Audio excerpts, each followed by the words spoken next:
Hey, Bryan Alvarez here on Wrestling Observer Live. We are here every day, Monday through Friday, noon Pacific, 3 Eastern, Sundays, 3 Pacific, 6 Eastern, Saturday mornings with Jim Valley, 10 a.m. Pacific, 1 Eastern, Sundays with Andrew Zarian. And it is Monday here on the show, and you know what that means? Man, it's the first day of December. It's almost time for 2026. Man, oh man. But we got a lot to talk about because it was a very busy weekend. Obviously, we had Survivor Series on Saturday night, and it was there. It was all right. So we'll give you the results of that show here today. Can't say it lit the world on fire, even among WWE fans, but we've got a Raw show tonight, which is very weird. I'll tell you about that when we come back from the break. They've announced certain things, but not others, and I cannot for the life of me figure out why. We also got NXT TV on December 2nd. That's tomorrow. We got 4 matches announced for that show, 4 matches for Dynamite, including some Continental Classic matches, and a bunch of news. We got health updates on both Joe Doring and Jonathan Gresham, the good and the bad. We have a potential Ronda Rousey fight coming up, which thank God Filthy Tom is here today because this sounds like a horrible idea. We got the update on the World Tag League. We got a ton of news from this weekend. The new issue of The Observer is the biggest issue that's ever been published on the site. 2 weeks worth of news. There was a lot coming out of that, including an update on Chris Jericho. Jushin Liger coming out of retirement. More on Ric Flair and his comments about Hulk Hogan that we talked about last week. Roosh, which I think we talked about on the show, but perhaps not. And then, of course, we do have, in fact, all of the news from the War Games show, Collision, and SmackDown. If you would like to contact us today, 425-780-7566. That is 425-780-7566. F4WOnline@gmail.com. F4WOnline, Threads, Instagram, and Cameo at Bryan Alvarez, X, and Blue Sky. Back in a moment with more Observer Live.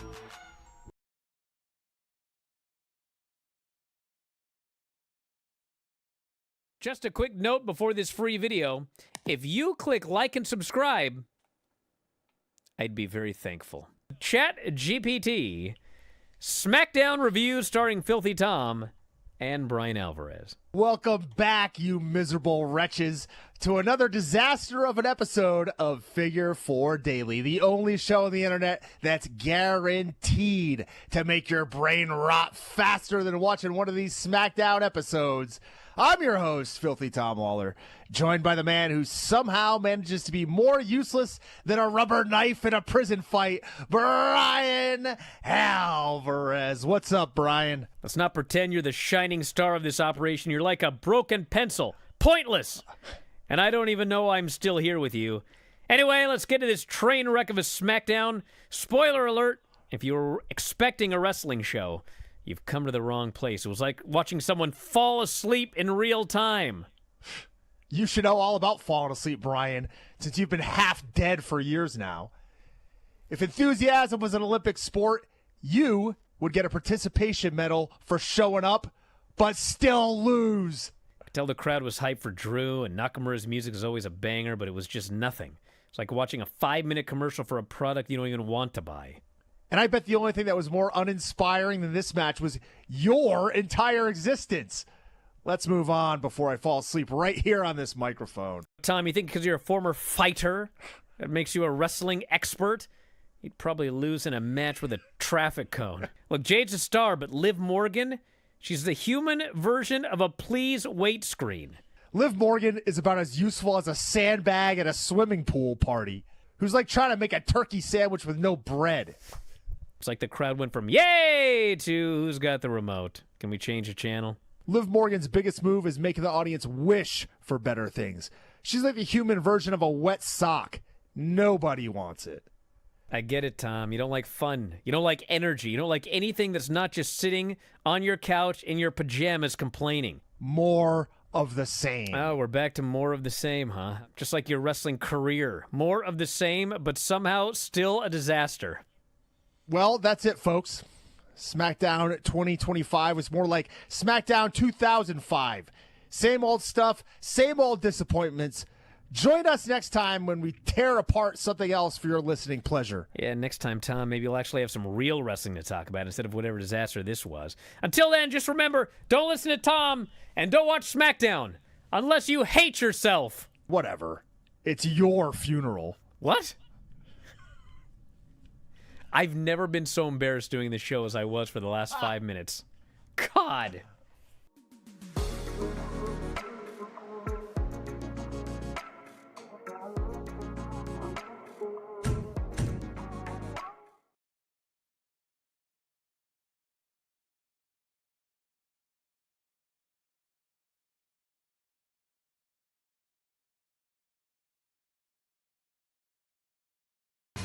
Back in the show, Bryan Alvarez here, Wrestling Observer Live. Filthy Tom Lawler is joining us here today. What's going on? I don't know. What's up, bruh? A whole heck of a lot. Yeah. And not a whole lot at the same time.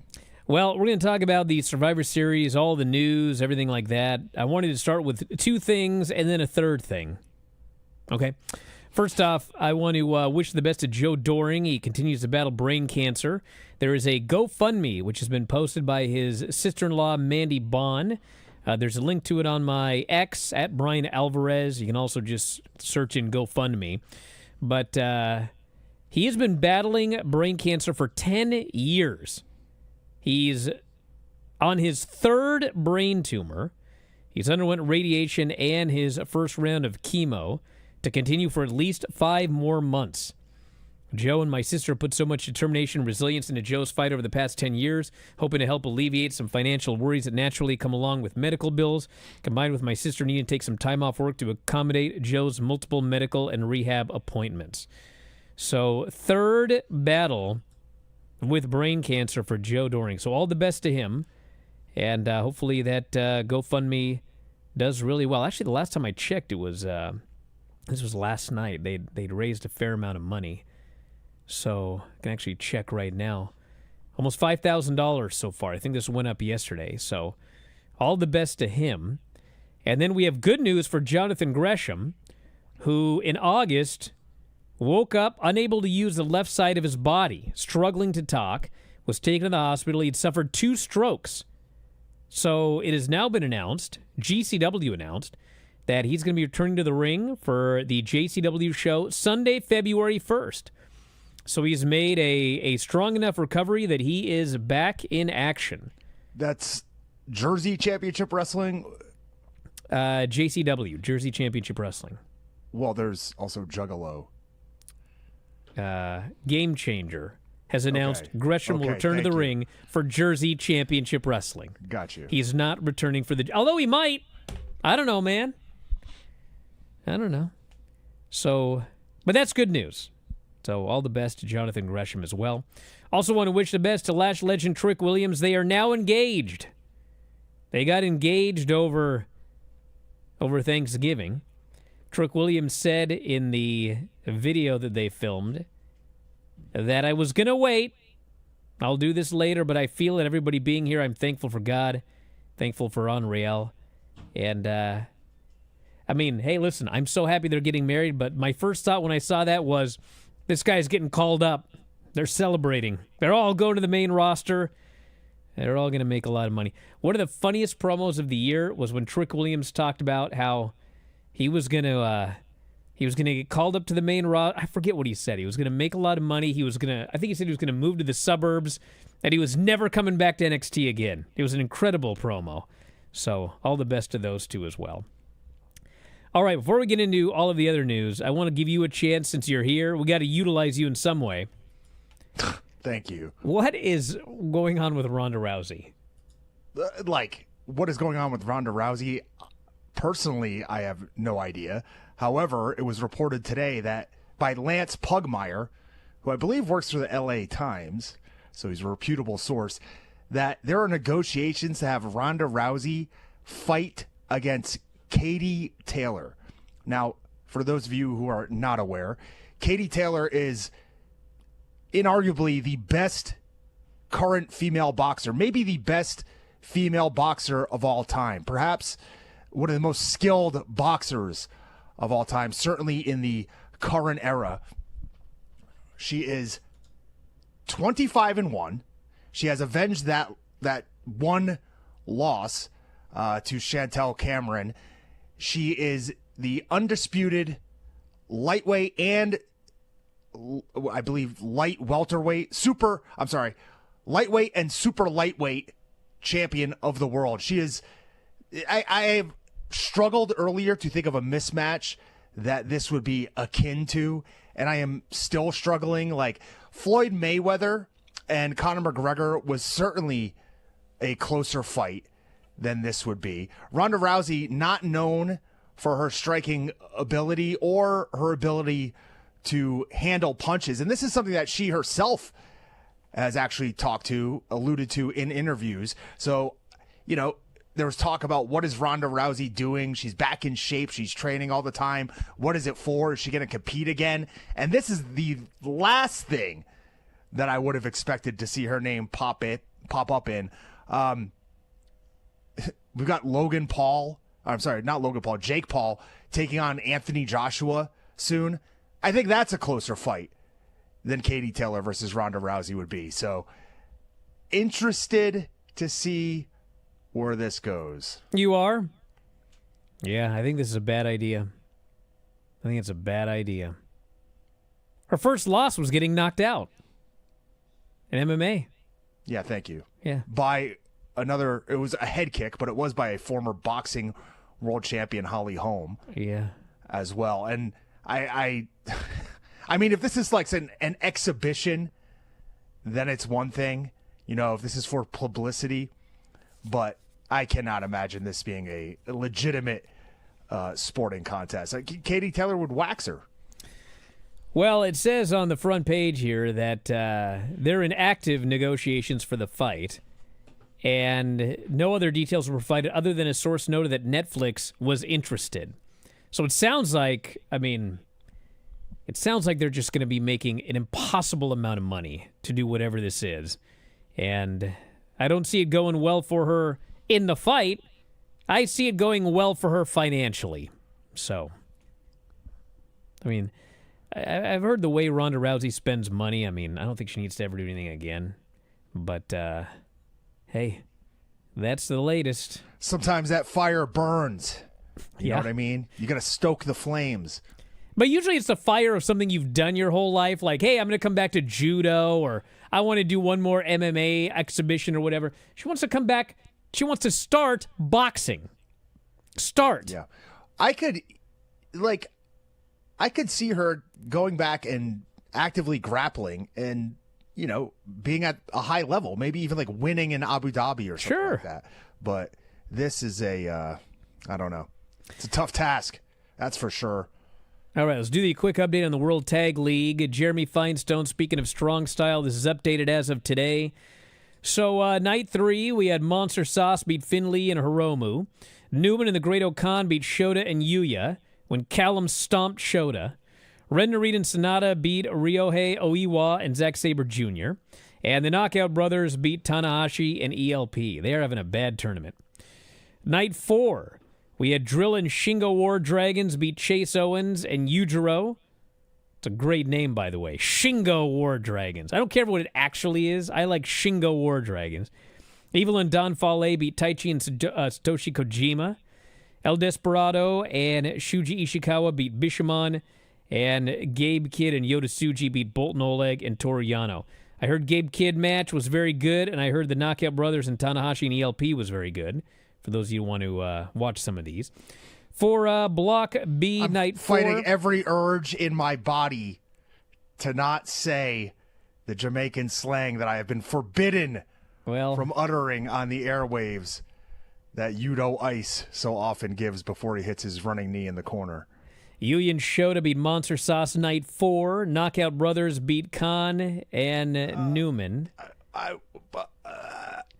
Ren and Sonata beat Hiromu and Finlay, and ELP and Tanahashi beat Zack Sabre Jr. and Oiwa. So the standings are...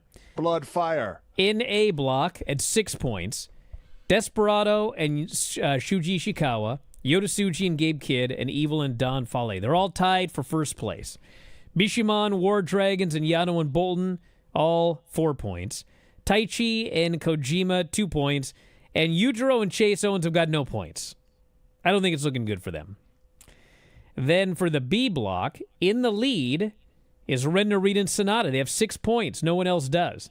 Tied for fourth, Shota and Yuya, Finley and Hiromu, Knockout Brothers, Zack and Oiwa, Okan and Newman, and Monster Sauce. And they have 2 points, but that's it. Tanahashi and ELP. Not looking good for them either, but maybe they can make a big comeback. Back in a moment with more Observer Live.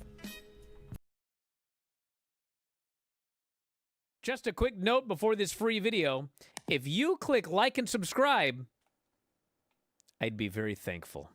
I am going to channel the well-known, infamous roast of Bryan and Lance.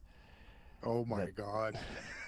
I vaguely remember this. Lance was a champion in virtually every company he has appeared in. While he did hold the distinction of holding 3 titles, that angle fizzled out faster than his podcast, Killing the Town. Wow. I now remember this utter disaster of a roast. Let's get Lance a chair to sit in. And as we do, could we also bring someone up here to show him how to use it? I remember that chair shot. I don't remember who it was on, but utter silence that this roast was met with. Tom, at least I was smart enough not to do those chair shots again. Bryan, besides me, there are others who I'm sure dislike you, like Vince Russo, Eric Bischoff, but I think you're great, like a guiding light or a father, which is why I'm not surprised when you screw me every week. The best-selling author of The Death of WCW. He had just completed his new book, for which actually Lance Storm wrote the foreword, which is 3 more than most wrestling fans know. Hideous. Atrocious. It must be hard when you look so young.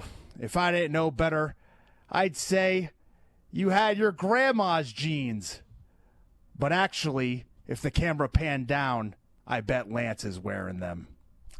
Anyways, let's start the show. Carmelo went for the La Mystica. Andrade went for the Message. It's actually not the La Mystica. It starts like a La Mystica, but the La Mystica is actually a submission, and he doesn't land in the submission. He just does the whole slam part and then jumps up. Yeah, the La Mystica is a tilt-a-whirl head scissor into a Fujiwara armbar. Into a Fujiwara armbar. The La Mystica is not the submission. Do not tell me. I didn't say that was a submission. I said the La Mystica involves the tilt-a-whirl facebuster into the submission. The whole thing. Why are you so angry? Well, you just changed what you said live, right? Yeah. No, he doesn't land in a submission. He just slams them. So it's not a La Mystica. I believe that's the actual move. Okay, but whatever. Who cares? I just hope Editor Sean pulls up the exact clip of you saying La Mystica's a submission and then denying it afterwards. La Mystica is actually a submission. I didn't say that was a submission. La Mystic is actually a submission? I didn't say that was a submission. Editor Sean.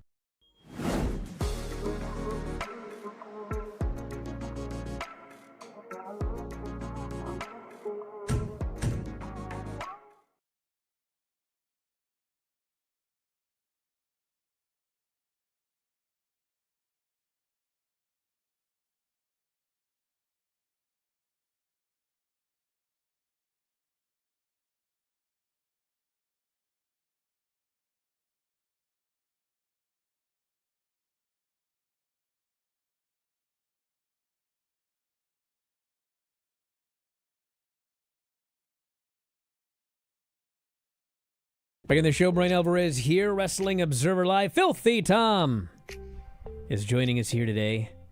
Tom, what did you think of War Games? Nonplussed. Yeah, kind of felt that way myself. I actually had to take a break in between. What do you mean? Well, did you watch it live? Yeah, I was watching it on like an hour or so delay, and then after watching the women's match, and then the John Cena and Dom spectacle, and then they put out Nikki Bella and Stephanie Vaquer, I'd watched SmackDown earlier that day. I was done. It's too much? Yeah. Go back and ended watch the main event later? Oh, of course I did. I went back the next morning, and ironically enough, despite conventional thought and wisdom that has been spread around, I rather enjoyed this Nikki Bella and Stephanie Vaquer match. I actually think it was my favorite thing on the whole show. But there always has to be something where you do this. No, I'm being serious. Explain to me how Stephanie and Nikki was your favorite thing on the show. Let me pull up my notes from that, and I will tell you word for word what I wrote down. I get concerned about you sometimes. This was my favorite match on the show thus far. It was like ... They just had a match with no BS and someone won. Hell yeah.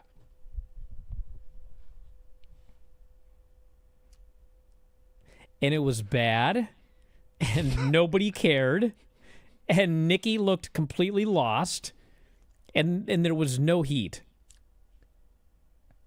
Tom, that was the worst match on the show. I disagree. Okay. I enjoyed that match more than I enjoyed anything else on the show. I'm afraid you're objectively wrong. I'm sick of watching the same stuff over and over. Bro. Okay?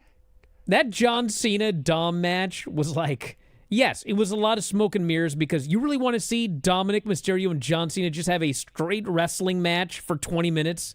Really? I'd rather watch Nikki Bella stare at Stephanie Vaquer for seconds repeatedly we throughout got the that match in the corner. Then a bunch of smoke and mirrors like I've been fed for an entire year in these John Cena matches. Why do you even watch wrestling then? It's like that's all wrestling is.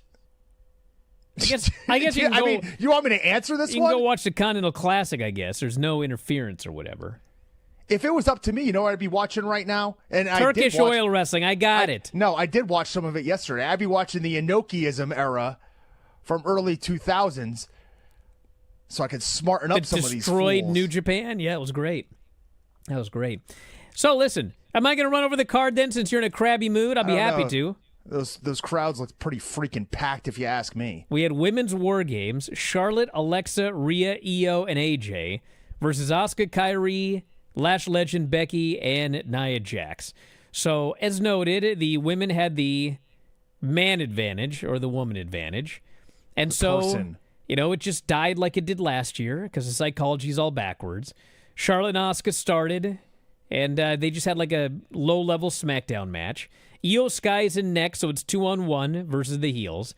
Although they did try to get rid of Charlotte to have a 1-on-1 match for a while. And then Becky came in to even the odds. And so in a fair fight, the heels are just beating them up. And then Alexa Bliss comes in. She got a big pop at least. And they all ran wild and hugged and everything like that. Then Kairi came in. And it's just like there'd be a big pop for somebody's entrance. There'd be a big pop for a spot or two, and then the fans would just not watch the match. And then AJ Lee came out. She got a big pop. Nia was in next to play Monster Heel. Surprise, this won your favorite match because Nia was in it. And then Rhea Ripley came out. Huge pop. Had a bunch of gimmicks. Hold on. Rhea Ripley came out in her mask, inspired by Art the Clown from the film Terrifier 3. Well, yeah. Also inspired by her broken nose. Yeah. And then, actually, when I said Rhea finally came out, I normally the babyface comes out last, but I forgot that the babyface had the advantage. So actually, the last person out was Lash Legend, who got zero reaction whatsoever. And at that point, the match beyond began, which they don't call it that. And it was all right. I will say, pedestrian at best. The last 2 minutes of this were very good. It was Io putting the trash can on her head and diving off the top of the cage. That was insane. And then Becky, like all the heels are dead, and so Becky chooses to flee rather than die, but they catch her. And then Rhea gave her the Riptide. AJ put her in the Black Widow, submitted her. And so, yeah, the last 3 minutes were good, but the rest of this was 40 minutes. You missed 40 minutes. Mean little Alexa Bliss punching her in the face as well. Yeah, 40 minutes was too long for this match, brother. My favorite strike in wrestling. Alexa Bliss makes a mean face and then punches you yeah. with all of her might. All 5 pounds of might, yes. All right. I don't have anything John Cena. I don't have anything against Alexa Bliss, but I mean, for years now, I cannot take her seriously because when you're that size, you should be Rey Mysterio. But she is Brock Lesnar, which doesn't make sense because she's 5 feet tall and like 90 pounds. So I have a rough time taking that seriously, but that's what they want to do, so it's not my promotion. But this was too long. And like the intervals were supposed to be 3 minutes, but they kept stretching them out longer. You know, this match didn't need longer intervals. So I gave it 2 1/4. It's being generous probably, but that's what I thought. Then we had my favorite match on the show, John Cena and Dominic Mysterio. This match had incredible heat. It's John Cena's final pay-per-view match ever. So they pulled out all the stops. They did all the smoke and mirrors because he's John Cena and he's old, and he can't get hurt before his last match. They did such a spectacular job trying to recreate the ill-fated Solo Sikoa catching Penta in a Frankensteiner off the barricade spot. And, I mean, it looked like almost worse than what happened to Penta. John Cena dumped poor Dominic right on the back of his head, it looked like. And that actually wasn't even the worst neck bump that we saw the entire night. You know what is amazing about that Penta spot and this Dom spot? So when Penta got hurt, like, at first I couldn't figure out how. I mean, I knew it was from the Hurricane Rana, but, like, I went back and I watched it over and over again, and it was like, he didn't land that hard. He landed right on his shoulder in a bad way with your arm kind of crunched up. But you couldn't see it in the angle that they had. So, and then, I don't know if you know this or not, Tom. I won't go into all the details, okay? But I know of at least one instance where Penta claimed he was hurt because he didn't want to do a job. And that was brought to my attention Monday. Like, are you sure that guy's really hurt? And it turns out he was really hurt. But I know there was skepticism. And when I watched it, I did think, I don't know. The point of this is, hey, sometimes, the fake injury. Penta and Fenix have been known to do what they want. Yes, they have been known to do what they want. So the point is, the fake injury with John Cena and Dom looked 10 times more devastating than the actual Penta injury, that I bought it hook, line, and sinker. I mean, Dom goes for Hurricane Rana, but, like, Cena doesn't take the bump. He just kind of stumbles, and he drops this guy right on his shoulder and neck, and he immediately stops, and then the ref comes out, and John just goes in the ring and kind of sits there, and he has got that John Cena face. I was like, oh, my God. He just killed this guy. Well, and the fans are booing, and they think it's over. Was a work. I knew it was a work, Brian, because I recognized the doctor that they sent out there, because they didn't use a gimmick doctor. They used a local SoCal indie worker, CJ Tino. Man. Mr. 550-pound deadlift himself. Wow. Was out there working as the doctor. And I was like, I'm pretty sure he doesn't possess the required medical credentials to be in this position. Wow.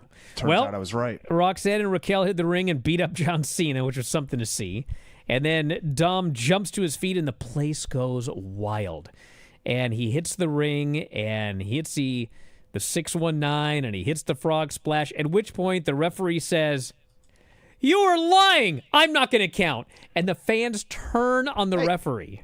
Right. Great job by the ref. I was watching this with one of my friends, and he goes, "What? That's not illegal." And I said, you know what? That referee had every right to count Dom out in that situation if he wanted to, but he went and checked on him. So I think that was a great call by the referee, which, we've been lambasting these referees for weeks and weeks on NXT, WWE. This was a great job, a great call by the ref, although, hey, after the break, I'll tell you an even better call by a lucha referee I saw one day. But anyway, John Cena then makes his comeback, and then JD and Finn hit the ring after the referee takes a bump. They go after him, but he ends up hitting them with a double AA.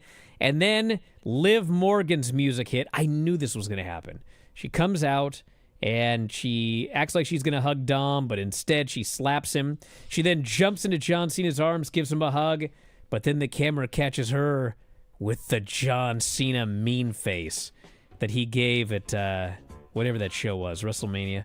And then she gives him the low blow, just like he did when he turned heel. And then Dom hit the 619 and the frog splash and got the pin in the title. It was an Elimination Chamber. It's great! Back in a moment with more Observer Live.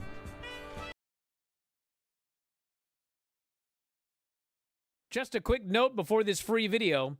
If you click like and subscribe, I'd be very thankful. Jared, put old Granny on. Let's see what she's up to. Oh, man, she's doing something. Oh, Lord. She's trying to plug in the box, Brian. Granny can't connect.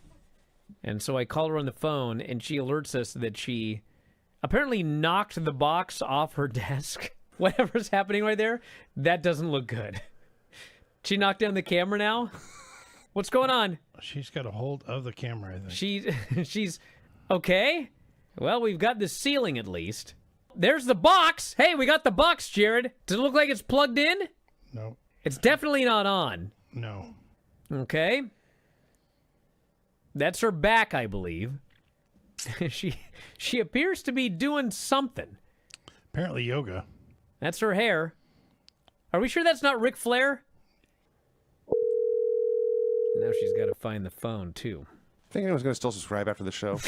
I hope we get a bunch of video signups. This is interesting. Is it now? Oh, man, we can almost see the front of the tie line to see if it's on. But we can't. We can only see the side of it, as well as a flashlight and dice. I don't know why there are dice there. Well, you never know when you're going to play dice in the dark. She's still doing something. That's good radio, boss. Show that again, what's she doing? You know what's a good show is the Big VDV show. Is it? I reviewed Poet Armenia 2025. She might be tying her shoe or something. Ed and down San there. Antonio show. Granny is furiously doing something. It's possible that we should sabotage the box every week. No! So that she can, get up and down, like Roddy Piper once said. No, I know. I'm calling you. Phone. I'm calling you. Oh, my God. How are you? I'm exhausted. Oh, I want to tell Vinny I watched his show today. Thank you, Granny. I hope you enjoyed it. Yeah, it was good. Good. That sounded very sincere. Stunning review. Well, Anyway. can we please make that into a commercial, Jared, for Vinny's show? Apple Podcast carries every podcast that we produce. Oh, I want to tell Vinny I watched his show today. Thank you, Granny. I hope you enjoyed it. Yeah, it was good. Good. So check it out, f4wonline.com/Apple. Try your free trial today. What is happening here? Yes, Granny?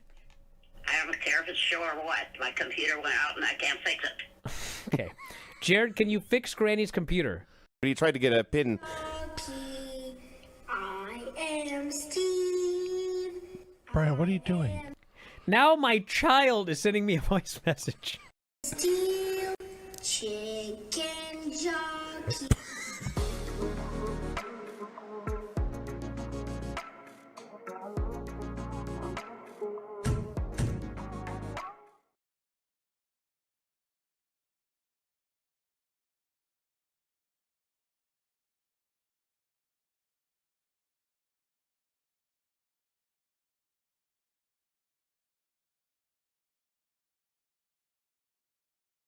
Mentioned today is the last day of our Black Friday Cyber Monday sale. If you want to get discounts on subscriptions, head to the front page of WrestlingObserver.com or my Twitter at Bryan Alvarez, and all the information is there. Don't miss out. You can get a 3-month subscription. It'll take you through the Royal Rumble and more, and a big discount on a year as well. So head up there, WrestlingObserver.com. So Cyber Monday, huh? yeah. ASL? So this lucha ref once, one of my favorite finishes ever. So one of the most devastating moves in all of lucha libre is the foule, the dreaded foule. You low blow the guy. So there was this, I think it was in CMLL. They're doing this match, and one of these guys does like the Eddie Guerrero gimmick. He fakes a foul. He pretends the other guy fouled him, but the referee figured it out, and he disqualified the man for lying. You lied, therefore you lose. That was it. All he did was lie. The referee determined that he was now the loser. And that was the end of the match. He got disqualified for lying.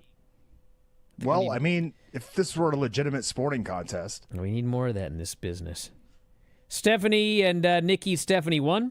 And what do you want to say about the War Games? Men's War Games. Oh, that's what you have to say about that match? Men's War Games match. We had a lot to talk about today. We got a lot to get into. What do I have to say about the Men's War Games match? Brian. You said you were going to lose it.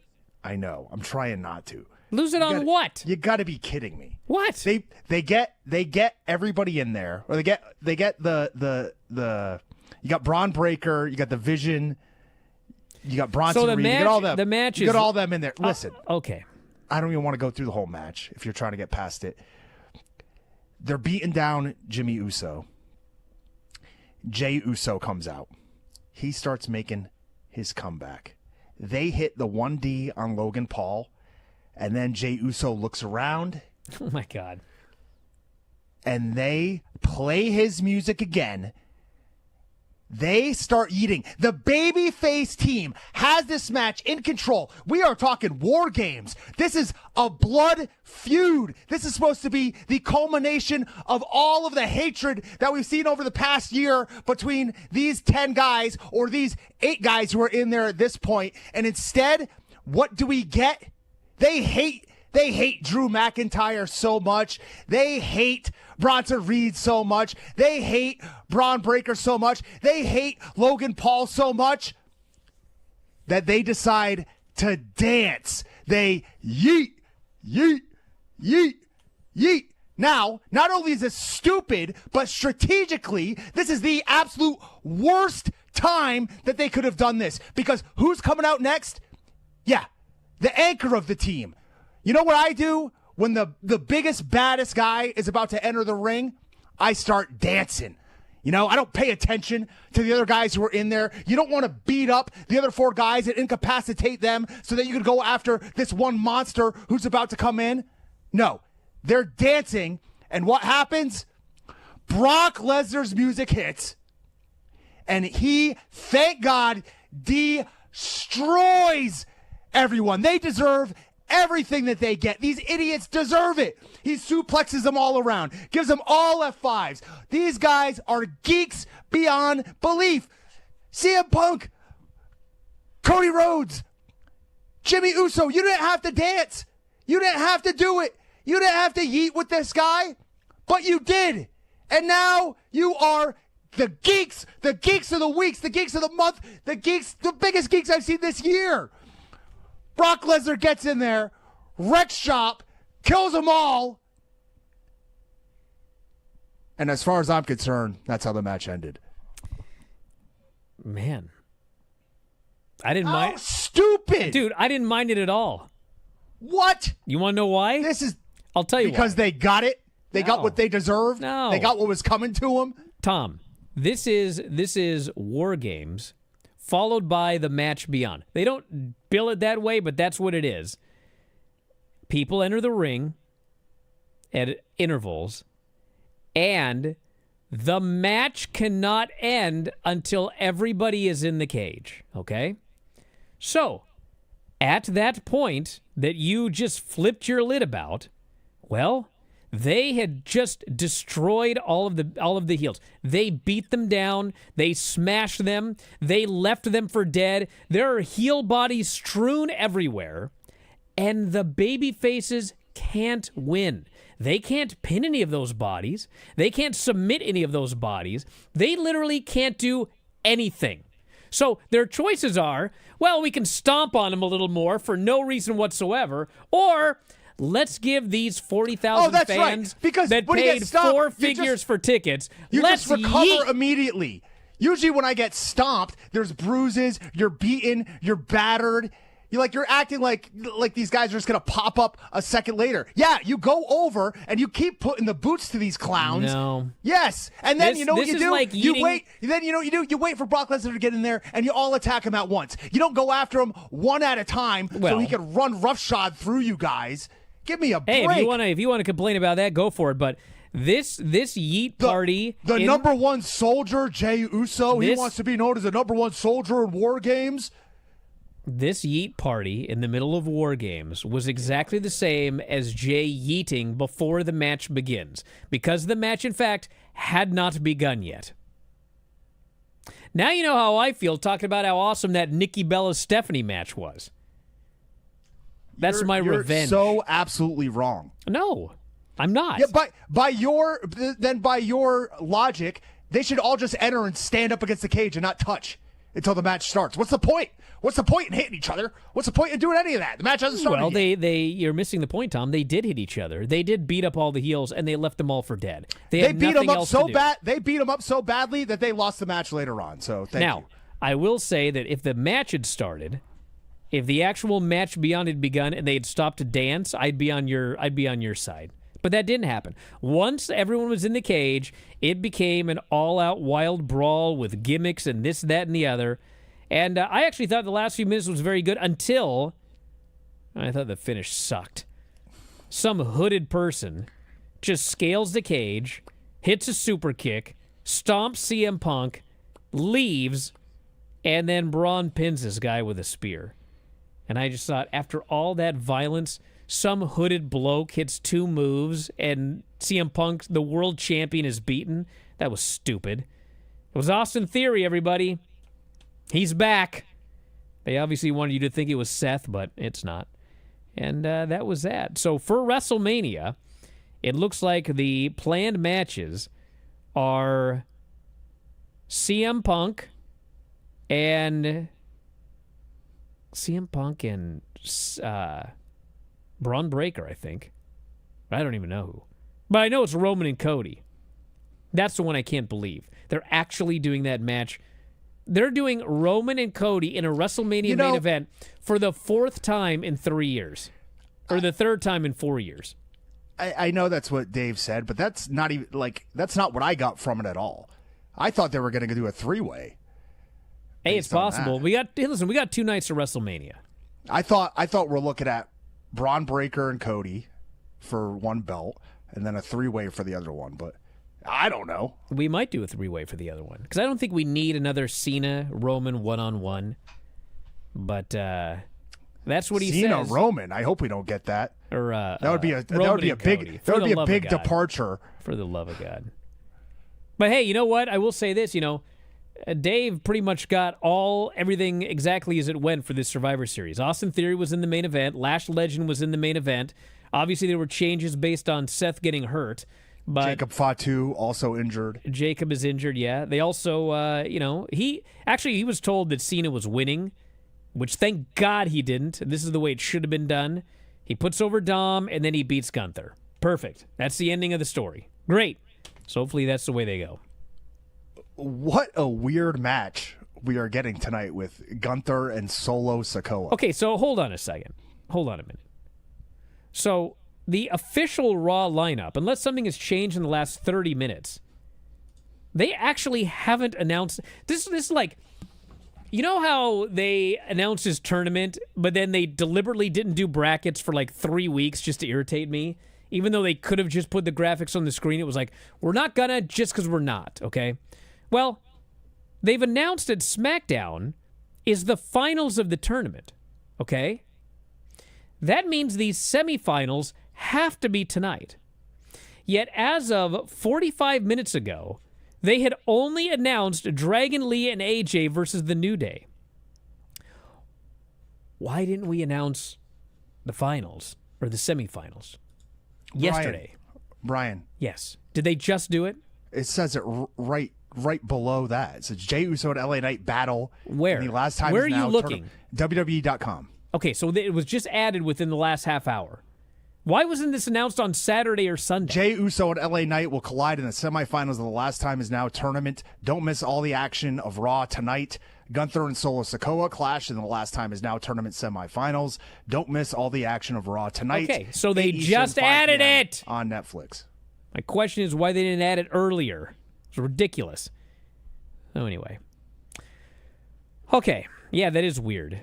Gunther and Solo Sikoa, which, by the way, was the plan. It was never going to be Gunther and Penta.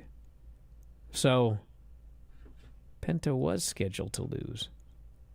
Continental Classic on Collision, we had Pac and Speedball Mike Bailey, which Pac won. Was freaking awesome. Probably the best match of the weekend. That match was so good.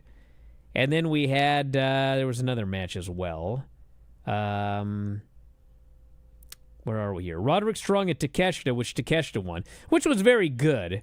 But the issue was the crowd was kind of dead. They were 4 hours into a taping, probably longer because of all the overruns and everything like that. So that one was kind of tough. And then Eddie Kingston beat Shibata with just like, he booted him and hit a DDT and pinned him. And, you know, the announcers are talking about how, oh, you know, Shibata had that head injury in 2018. But it was like, as a match, it was like, what was that finish? And the crowd was baffled. And then Eddie did the promo of the year, challenging Samoa Joe for a title match at Winter is Coming December 10th. So that was the highlights of Collision. And anything you want to mention from SmackDown here in the next minute or two? Yeah, I mean, I guess the big highlight I thought was the main event, the traditional Survivor Series elimination match, which I always love to see these. I wish that they would actually pop up on the Survivor Series show themselves, but we were lucky we got one here on SmackDown, and in what I thought was a huge upset, really, although when you look at the booking and with Solo Sikoa facing Gunther tonight, it makes sense, but the last man standing from either team, the solo man at the end, was Solo Sikoa himself. Well, you know, that's a big win going into that match with pinned Sami Zayn clean. Yeah. With the Samoan spike. And then afterwards, we had the always crowd-pleasing emergence of the Wyatt Six. This time, Uncle Howdy was there. And he gave Solo a Sister Abigail to end the show. So I don't know if we'll see the Wyatt Six tonight on Raw, playing spoiler to Solo Sikoa. But, hey, crowd loved to see him on Friday. So the lineup for Raw, besides that tag title match in the tournament, we don't know. NXT tomorrow's got the Women's Iron Survivor Challenge Summit. I'm excited for that one. I'm sure that'll go well. The Culling explains their betrayal of Tatum Paxley. This needs an explanation 2 weeks after it happened. Josh Briggs and Tavion Heights, which I feel I've seen 50 times. And Miles Bourne, Joe Hendry, Leon Slater, and Javon against Dark State. Yeah, Tavion actually pinned Josh Briggs with like a belly-to-belly just weeks ago, did he not? Yeah, why are we doing this match again? You got Wednesday off here. You're switching with Lance, right? Would you rather have them job Javon out to one of them? Well, I mean, it's going to happen, so who cares? Back in a moment, Observer Live. Just a quick note before this free video. If you click like and subscribe, I'd be very thankful. What was up with this week? Everyone thinking Monday was Tuesday. Well, that was just Everyone? you, sir. Yeah, well, I mean, when it happened, it was like I got all these people that were messaging me going, my God, I thought it was Tuesday too today. It was like something happened with like the moon or something, and it caused everybody to think that Monday was Tuesday. You know what I'm saying? No. It's like, God, am I losing it? Yes. Have you ever lost something and gave up all hope before finding it in an obvious place? Yeah, my mind. I went to go make her the quesadilla, and I opened up the pantry, and there's no tortillas. I looked down on the ground, and there's the package that they used to be in, but there's no tortillas. So I call Hanale over, and she says, well, I didn't know how to close the bag. Uh-oh. So I put them all in a box of light bulbs. I said, why did you put them in a box with light bulbs? Swear to God, she goes, if that box is good enough for light bulbs, it's good enough for tortillas. And I said, no, that's not worse. I open the box, these tortillas are hard as a rock. She is so your daughter. Crumbling to dust. It's insane. God. I lost my wallet at the Alamo Dome. The next day, I got a call from an usher that he found it. When I met up with him, everything was still in it. He refused to accept any money from me. Wow. Wow. I once lost my wallet in El Segundo. Lantian says Big Dave's sanity. Wow. Well, I mean, he found it then. It's right there. It's never lost. 99% of the time, no matter where I park, I always know exactly where it is. But there's always that 1% of the time where is my car? Dude. And it's like in a bizarre place. Like, what was going on? All right, Granny, what do we got? We need to buy you a machine that you speak into, and it converts your voice into text. Oh, my God. So you don't have to write it down anymore. Absolutely not. And then I think even better, we put that text into a text-to-voice app and have it read her. Oh, my God. Whatever. Stacy Keebler, her and Tori had a eggnog fight. Just a minute here. Okay. Looks my page. Then he I looks decided completely depressed over there. Take something from down below. Mind your own business. They're like, Ray Kinsella builds a baseball field Field on of his... Dreams. Kevin Costner. baseball. James Earl Jones. If you build it, they will come. Iowa. Oh, all right. You didn't let me finish the question, Brian. No, she's right. Oh, she yells at me.